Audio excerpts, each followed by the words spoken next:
Жители Киргизии и туристы съехались в субботу на фестиваль конных игр, который прошел на берегах озера Исык-Куль.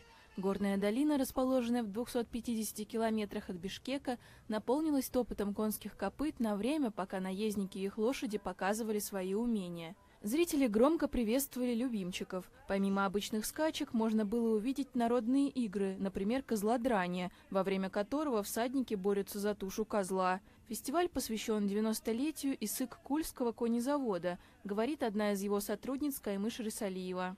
Единственный конезавод, который используется в Кыргызстане для показания жизни кочевников, для разведения спортивных лошадей, для показа национальных игр, культуры киргизской.